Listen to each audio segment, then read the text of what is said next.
Lettre 50. Que peu d'hommes connaissent leurs défauts. J'ai reçu ta lettre plusieurs mois après son envoi. J'ai donc cru superflu de demander au porteur ce que tu faisais. Il a certes bonne mémoire s'il s'en souvient.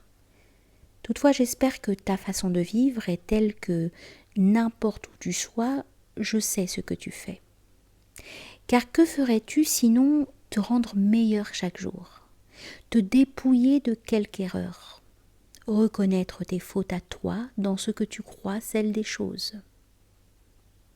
Quelquefois, on impute au lieu ou au temps tel inconvénient qui, partout où nous irons, doit nous suivre. Arpaste, la folle de ma femme, est restée chez moi, tu le sais, comme charge de succession, car pour mon compte, j'ai en grande aversion ces sortes de phénomènes. Si parfois je veux m'amuser d'un fou, je n'ai pas loin à chercher. C'est de moi que je ris. Cette folle a subitement perdu la vue, et, chose incroyable mais vraie, elle ne sait pas qu'elle est aveugle. À tout instant, elle prie son guide de déménager, disant que la maison est sombre et qu'on y voit goutte. Ce qui en elle nous fait rire nous arrive à tous, n'est-il pas vrai? Personne ne se reconnaît pour avare, personne pour cupide. L'aveugle du moins cherche un conducteur. Nous errons sans en prendre, et disons « Je ne suis pas ambitieux. Mais peut-on vivre autrement à Rome? Je n'ai point le goût des dépenses, mais la ville en exige de grandes. Ce n'est point ma faute si je m'emporte, si je n'ai pas encore arrêté un plan de vie fixe. C'est l'effet de la jeunesse. Pourquoi nous faire illusion? Notre mal ne vient pas du dehors. Il est en nous. Il a nos entrailles même pour siège. Et si nous revenons difficilement à la santé, c'est que nous ne nous savons pas malades. Même à commencer d'aujourd'hui la cure, quand chasserons-nous tant de maladies tout invétérées? Mais nous ne cherchons même pas le médecin, qui aurait moins à faire si on l'appelait au début du mal. Des âmes novices et tendres suivraient ses salutaires indications. Nul n'est ramené difficilement à la nature s'il n'a divorcé avec elle. Nous rougissons d'apprendre la sagesse. Mais assurément, s'il est honteux de chercher qui nous l'enseigne, on ne doit pas compter qu'un si grand bien nous tombe des mains du hasard. Il y faut du travail. Et à vrai dire, ce travail même n'est pas grand, si du moins, je le répète, nous nous sommes mis à pétrir notre âme et à la corriger avant qu'elle ne soit endurcie dans ses mauvais penchants.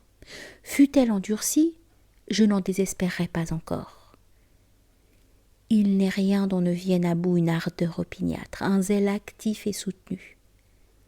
Le bois le plus dur, même tordu, peut être rappelé à la ligne droite.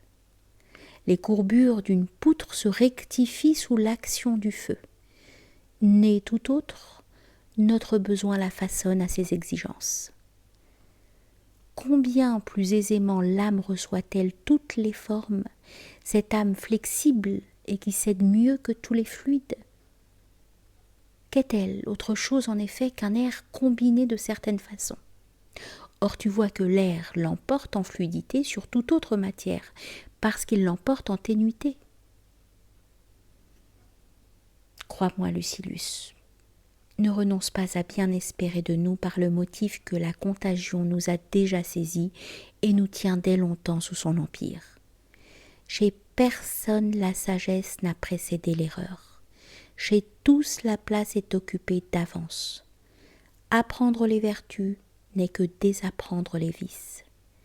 Mais il faut aborder cette réforme avec d'autant plus de courage qu'un pareil bien, une fois acquis, se conserve toujours. On ne désapprend pas la vertu. Le vice rongeur est en nous une plante étrangère. Aussi peut-on l'extirper, le rejeter au loin.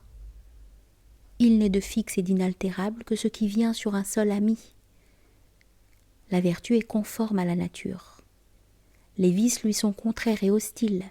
Mais si les vertus, une fois admises dans l'âme, n'en sortent plus et sont aisées à entretenir, pour les aller quérir, les abords sont rudes.